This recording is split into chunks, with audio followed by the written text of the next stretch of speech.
लिखा जाए आगे, लवण किसे कहते हैं ये तो आपको लिखवा दिया गया कि जब किसी अम्ल को भस्म के साथ अभिक्रिया कराते हैं तो लवण तथा जल का निर्माण होता है। लवण का दूसरा नाम नमक होता है। लिखिए, लवण का दूसरा नाम, लवण का दूसरा नाम, लवण का दूसरा नाम नमक होता है। लवण का दूसरा नाम नमक होता है। नेक्स्ट पॉइंट, वैसा रासायनिक पदार्थ, वैसा रासायनिक पदार्थ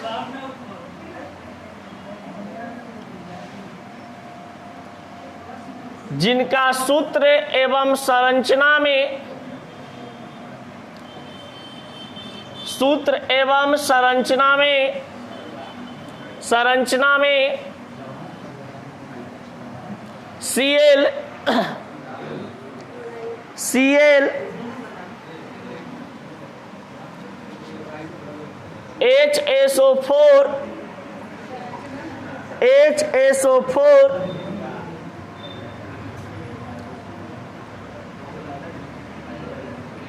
H2PO4, H2PO4,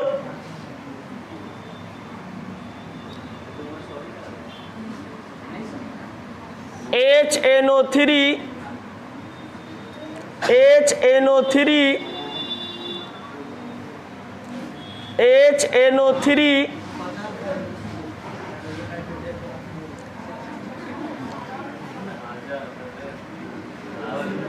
उपस्थित होते हैं, उपस्थित होते हैं। HNO3 उपस्थित होते हैं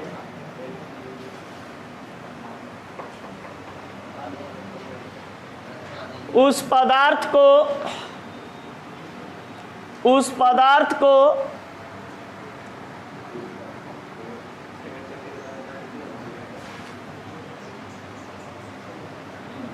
लवण पदार्थ कहते हैं। उस पदार्थ को लवण पदार्थ कहते हैं। देखिए, अगर किसी धातु के साथ ये सब चीज लगा हुआ रहे, HSO4, H2PO4, HNO3, तो वो एक प्रकार का क्या चीज का निर्माण करता है? लवण का। जैसे कोई भी धातु अगर NaCl है, बताइए Cl किसके साथ लगा हुआ है? Na के साथ। ये एक प्रकार का आपके पास नमक बनाता है, यानी कि ये क्या बनाते हैं? साल्ट, जिसको हम लोग क्या बोलते हैं? Sodium chloride. तो यहाँ पर कोई भी धातु के साथ ये सब चीज लगा हुआ यदि रहे तो डायरेक्ट उसको हम क्या बोल देंगे? लवण। अब यहाँ पर NaHSO4, NaHSO4, sodium by sulphate ये आपके पास है, सोडियम बाई सल्फेट। अब बताइए कि सोडियम बाई सल्फेट है तो इस HSO4 के आगे क्या लगा हुआ है? Na। Na एक प्रकार का सोडियम है ना, तो सोडियम एक प्रकार का धातु होता है, तो हम आराम से कह सकते हैं कि NaHSO4 एक प्रकार का क्या चीज है? लवण है। फिर कहा गया है आपके पास कि जैसे मान लिया जाए यहाँ पे KH2PO4, KH2PO4, H2PO4 के आगे क्या लग गया? K। पोटेशियम एक प्रकार का क्या होता है? धातु होता है। तो आप कह सकते हैं आराम से कि आपका H2PO4 जो है K के साथ जुड़ा हुआ है, इसका मतलब कि potassium hydrogen phosphate, potassium hydrogen phosphate है। अगर मान लिया जाए आपके पास कुछ इस तरीका से दिया हुआ है PbOH NO3, PbOH NO3, यानी कि यहाँ पर आपके पास OHNO3 के रूप में दिया हुआ अगर रहे, यहाँ पे OH कर लेना, तो बताइए कि OHNO3 के रिस्पेक्ट में आपके पास दिया हुआ है, ये एक प्रकार का लीड धातु से जुड़ा हुआ है, तो ये भी एक प्रकार का क्या हो जाएगा हमारे पास, लवण हो जाएगा। इसका नाम हो जाएगा लीड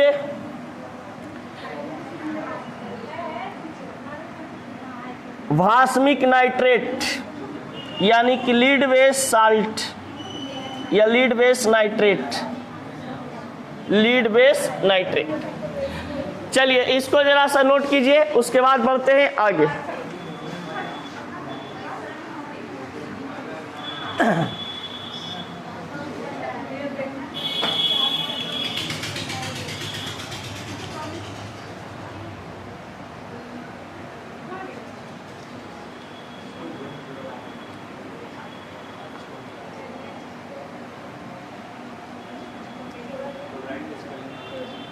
क्लोराइड CHLORIDE,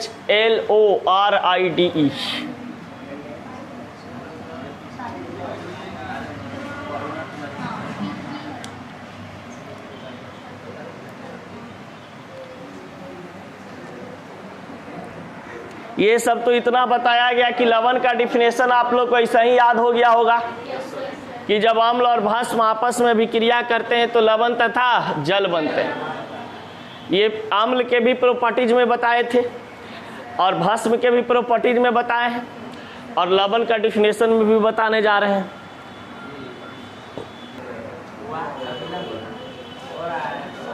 अब ये ब्लर हो रहा है, ए चैनल से सब्सक्राइब कर लीजिए।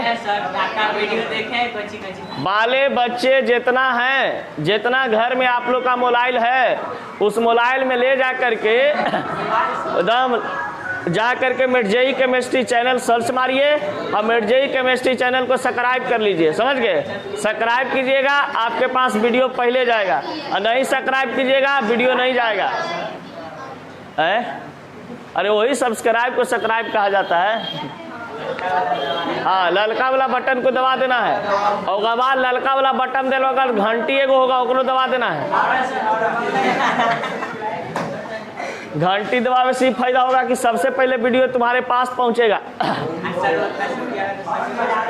और जितना बढ़िया बढ़िया बात है यूट्यूब पर बताते हैं, समझ गया। हाँ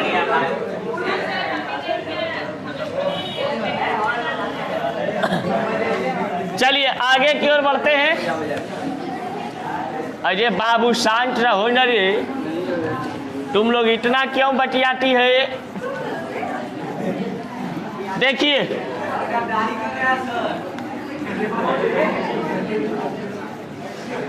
अब यहाँ पे बाबू बताया गया कि अम्ल को क्या चीज से अभिक्रिया करवाया गया है, भस्म से। तो जरा समझिएगा वाले बच्चे, आपके पास कोई अम्ल पदार्थ है और अम्ल पदार्थ किसके साथ, भस्म पदार्थ। तो अम्ल जब भस्म के साथ अभिक्रिया करेगा, तो यहां पर आपके पास क्या चीज का निर्माण होता है, लवण तथा जल। अब लवण तथा जल का निर्माण होता है तो कोई भी यहाँ पर अम्ल हम ले सकते हैं ना, जो बहुत बढ़िया 10th क्लास में अम्ल होता है उसका नाम क्या चीज है, ये बहुत फ्रेश अम्ल है। और भस्म की बात करते हैं तो यहाँ पर आपके पास सोडियम हाइड्रा ऑक्साइड। आप बताइए यहाँ पर एक नया पदार्थ बनेगा, वो क्या नया पदार्थ बनेगा समझिएगा।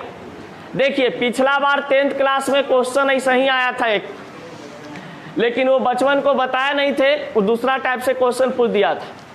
पूछता है इसे कि जब पोटेशियम नाइट्रेट को फलनवा के साथ अभिक्रिया कराते हैं, यानी किसी दूसरा पदार्थ के साथ अभिक्रिया कराते हैं, तो नया पदार्थ क्या बनता है।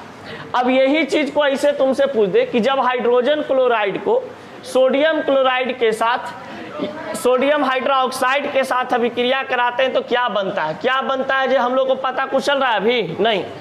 लेकिन यहाँ पर अगर हम रिएक्शन बनाएंगे हाइड्रोजन क्लोराइड को HCl और सोडियम हाइड्रोक्साइड के NaOH। अब देखिए आगे वाला किसी कंपाउंड में प्लस, पीछे वाला माइनस, आगे वाला प्लस, पीछे वाला माइनस। अब बताइए ई प्लसवा किसके पास जाएगा? माइनस के पास। H गया OH के पास, क्या बना दिया? H2O। ये इसके साथ गया, क्या बना दिया? NaCl। किसी भी कंपाउंड में प्लस को आगे लिखते हैं और माइनस को पीछे।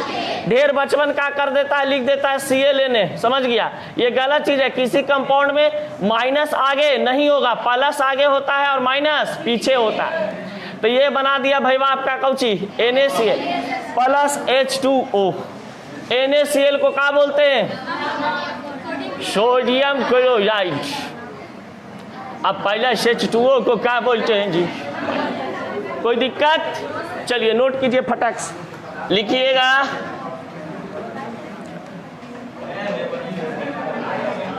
लवण कितने प्रकार के होते हैं? लवण कितने प्रकार के होते हैं? हाँ, ले जूता चप्पल से मारो करा, हाथ से क्या मारी थी? लवण कितने प्रकार के होते हैं?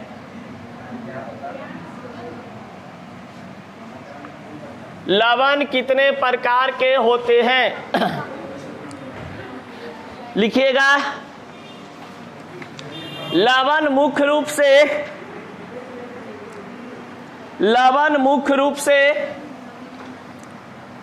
3 प्रकार के होते हैं। लवण मुख्य रूप से 3 प्रकार के होते हैं।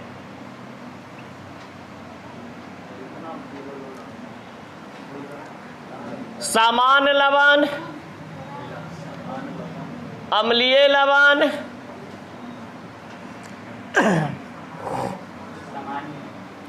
भास्मिक लवण। भास्मिक लवण।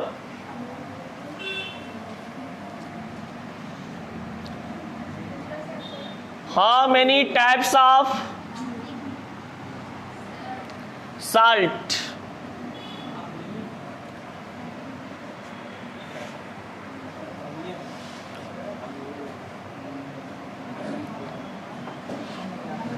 जनरल साल्ट,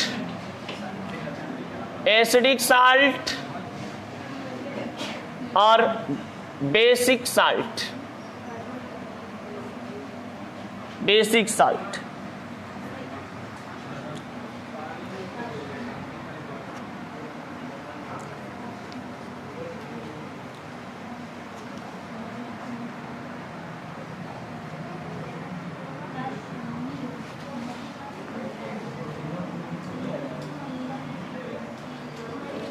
सामान्य लवण किसे कहते हैं? क्वेश्चन लिखिए। सामान्य लवण किसे कहते हैं? सामान्य लवण किसे कहते हैं? 10 बजे। हाँ, 10th क्लास है, 10 बजे छूटेगा। तो भीतर आके बैठ ना। 11 वाला कर। 10th में गलत पढ़ाया जाता है। हाँ, 11 में बड़ी सारा चीज़ है जो गलत को, जैसे तुम लोग को कैसे भी बता दिए H+Cl HCl बनता है। 11 में ऐसे गलत हो जाता है। 11 में गलत हो जाता है, H+Cl HCl कभी नहीं बनेगा। तो बताएंगे 11 क्लास में। वही चलते वो कह रहा है कि 10th में सब गलत। जैसे मॉडर्न पीरियोडिक टेबल में त्रिक नियम ये सब पढ़ना है, लास्ट में सब गलत कटवा देता है कि सब गलत है, काट दो। फिर मॉडर्न पीरियोडिक टेबल से सही चलता है, तो वही चलते कह रहा है। लिखा जाए वैसा लवण। 10th क्लास में जो भी चीज़ पढ़ाया जाता है, रटने रटाने वाला चीज़ पढ़ाया जाता है कि आप बस रट लो, समझे के फिर में मत रह जाते। 11 क्लास में इसी का एक्सप्लेन किया जाता है, एक चीज़ को तोड़ तोड़ के बताया जाएगा। वैसा लवण जिनमें विस्थापनशील हाइड्रोजन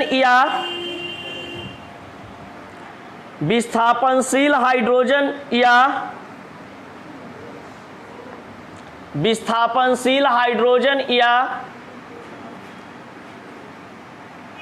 हाइड्रोक्सिल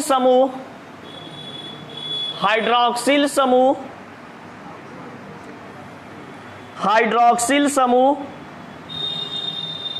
नहीं होते हैं,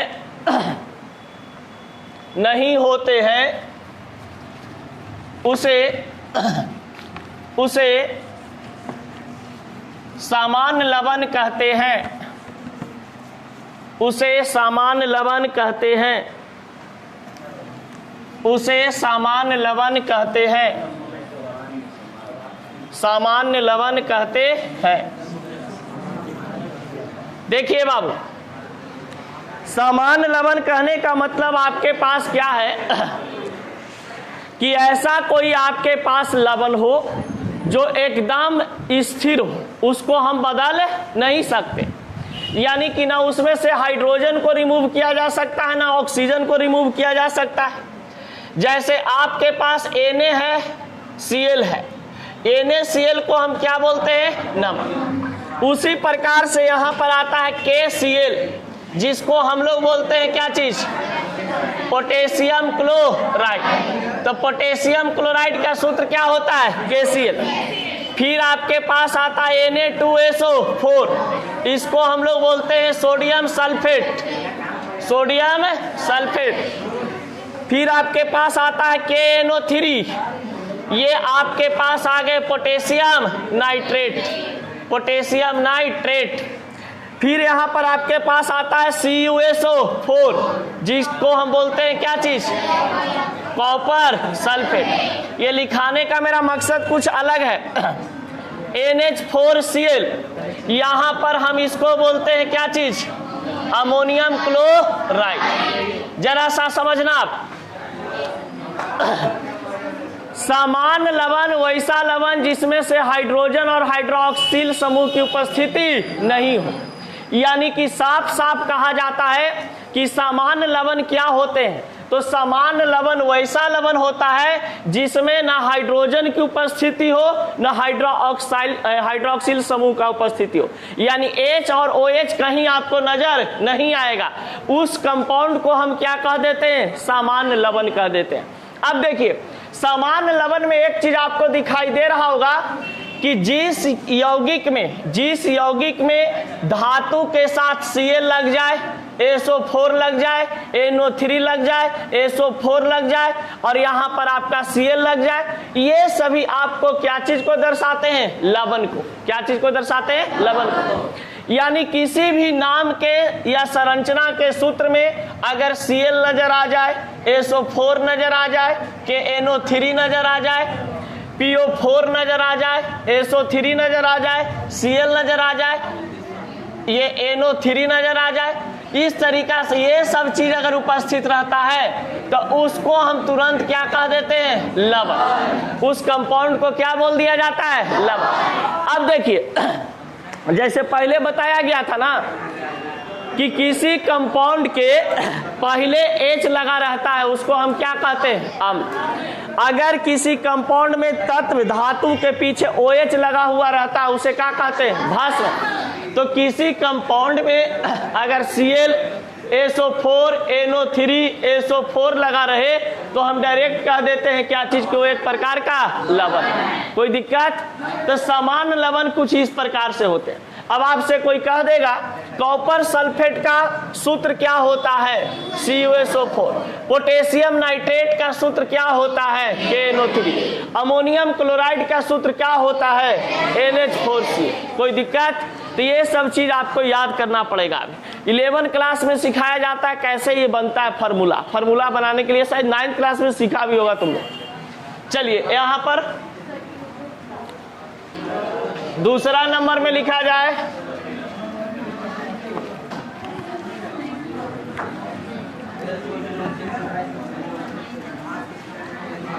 अम्लीय लवण किसे कहते हैं? अम्लीय लवण किसे कहते हैं?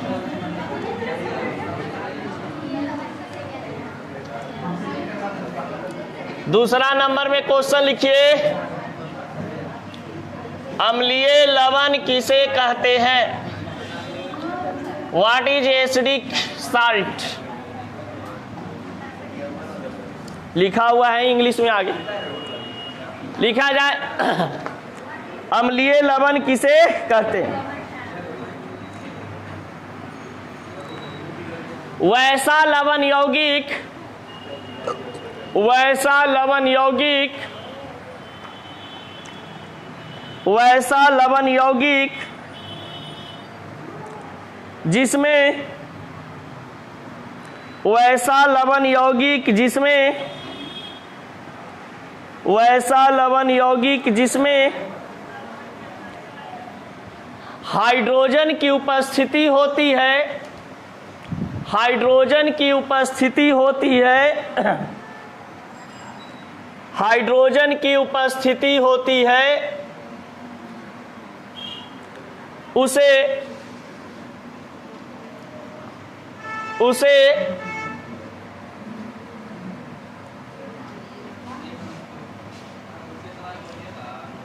अम्लीय लवण कहते हैं। सोडियम बाइसल्फेट हो गया, NaH2PO4,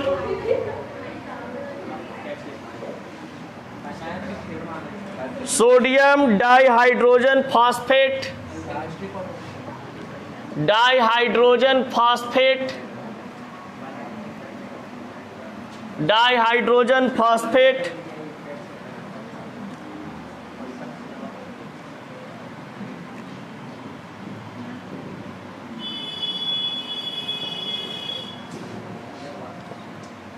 sodium hydrogen phosphate, phosphate. देखिए ये अम्लीय लवण है कि नहीं है? वैसा लवण यौगिक जिसमें H की उपस्थिति आ जाए, सब में H आ गया है बीच में, तो ये एक प्रकार का कैसा लवण है? अम्लीय लवण। चलिए नोट कीजिए आगे। हाँ तो NH4Cl था, तो बताइए NH4 में NH अमोनिया का रूप में काम कर रहा है, अलग नहीं है वो। यहाँ पर आपका अलग है, डाइहाइड्रोजन, हाइड्रोजन, हाइड्रोजन सल्फेट को बाइसल्फेट कहा जाता है, तो हाइड्रोजन यहाँ पर अलग आ जा रहा है। और NH4 के रूप में था तो वहां पे अमोनिया के रूप में था। चलिए तीसरा नंबर में लिखिएगा,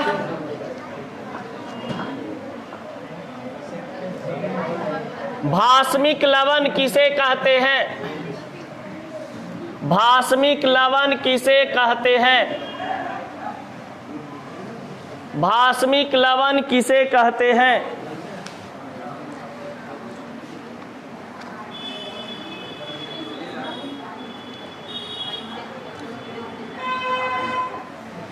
वैसा लवण यौगिक, वैसा लवण यौगिक, वैसा लवण यौगिक जिसमें, वैसा लवण यौगिक जिसमें, जिसमें हाइड्रॉक्सिल समूह की उपस्थिति होती है, हाइड्रॉक्सिल समूह की उपस्थिति होती है, हाइड्रॉक्सिल समूह की उपस्थिति होती है, उसे भास्मिक लवण कहते हैं, उसे भास्मिक लवण कहते हैं। भास्मिक लवण किसे कहते हैं? तो आप आराम से याद कर लीजिएगा कि वैसा लवण यौगिक जिसमें हाइड्रॉक्सिल समूह की उपस्थिति होती है, उसे हम क्या कह देते हैं? भास्मिक लवण। चलिए इसका एग्जाम्पल जरा नोट कीजिए तो वाले बच्चे। PbOH NO3, देखिए OH बीच में आ गया, तो इसको बोलते हैं हम लोग क्या चीज? भास्मिक lead nitrate, lead nitrate, lead nitrate.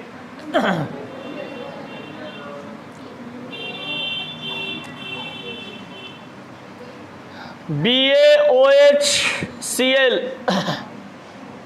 ये आपके पास कहलाएगा भास्मिक बेरियम, बेरियम क्लोराइड।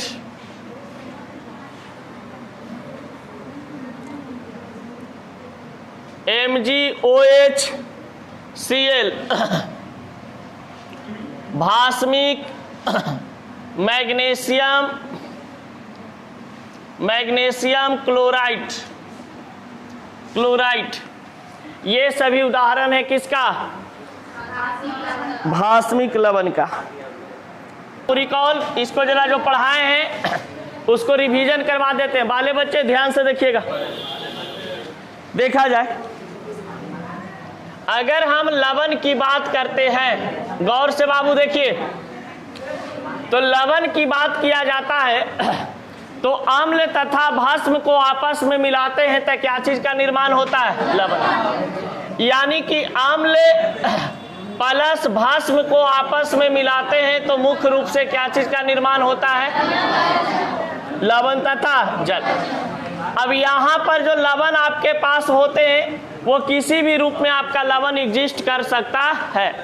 अब लवण कहा जाता है कि 3 प्रकार के होते हैं। लवण कितने प्रकार के? 3 प्रकार के। यानी कि अगर हम बात करते हैं लवण की प्रकार का, टाइप का, यानी प्रकार का, तो 3 प्रकार। एक होता है आपके पास क्या चीज? सामान्य लवण, और दूसरा होता है अम्लीय लवण, और तीसरा होता है भास्मिक के लवण। अब देखिए ये जो आपके पास भास्मिक लवण है, अम्लीय लवण है और सामान्य लवण, तो आप यहाँ पर आराम से समझ सकते हैं।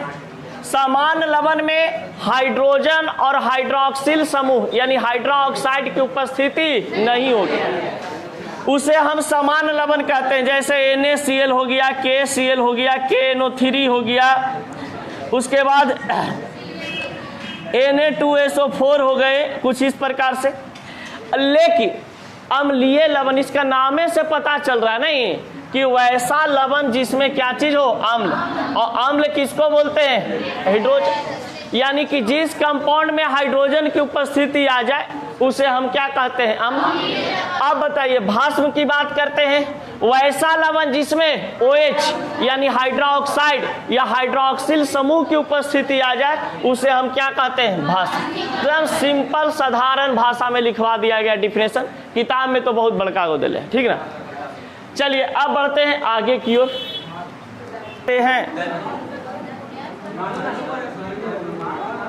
तनु अम्ल किसे कहते हैं? तनु अम्ल किसे कहते हैं? अरे बचवा ऐसे लिखो, तनु अम्ल किसे कहते हैं? लग रहा है कोई लड़की के नाम है तनु ना? हाँ,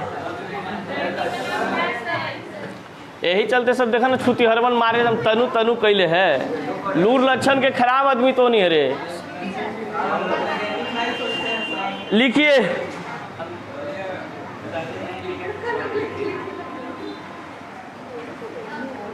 जब किसी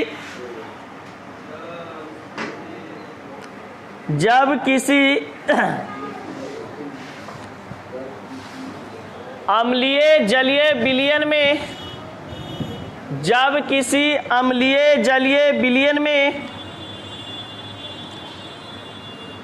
अम्लीय जलीय विलयन में अम्ल की कम मात्रा उपस्थित रहती है, अम्ल की कम मात्रा उपस्थित रहती है,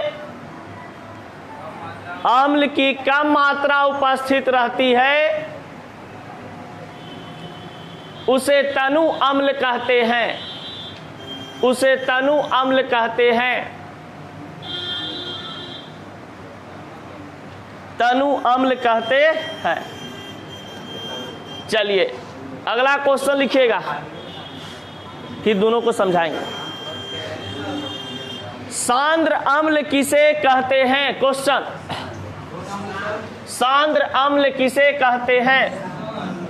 सांद्र अम्ल किसे कहते हैं?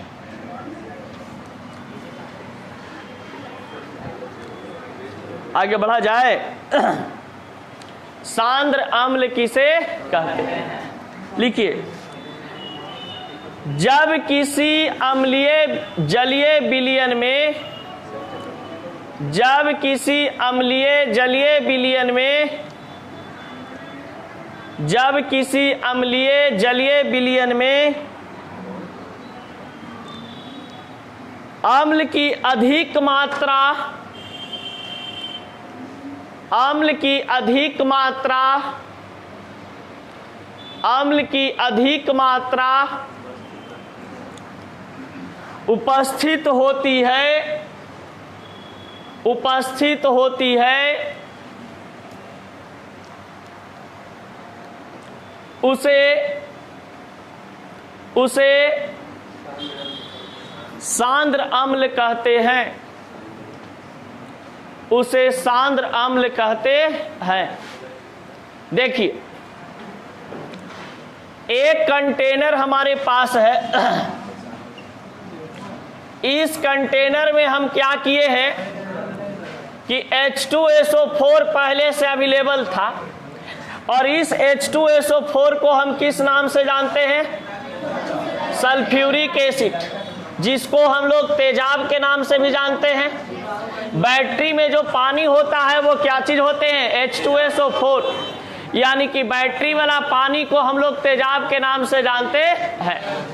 अब यहां पर देखा जाए, H2SO4 इस कंटेनर में मान लिया जाए कितना लीटर अवेलेबल है? 2 लीटर। इसमें तुम ऊपर से पानी मिलाए हो, और पानी इसमें मात्र तुम्हारा कितना है? 250 ग्राम, 250 ग्राम, यानी कि 2.50 ग्राम के रूप में, 250 ग्राम यानी 2.50 ग्राम के रूप में है। अब देखिए ना जी, जरा बताइए, तो H2SO4 की मात्रा इसमें क्या है? अधिक, और पानी की मात्रा इसमें कम। तो पानी की मात्रा इसमें कम है, तो बताइए कि ये जलीय विलयन जो बनाएगा, ये जलीय विलयन में किस प्रकार का जलीय विलयन बनेंगे? आपका सांद्र बनेगा, क्योंकि आपका H2SO4 की मात्रा अधिक है और पानी की मात्रा कम है, तो ये कैसा अम्ल बनाएगा?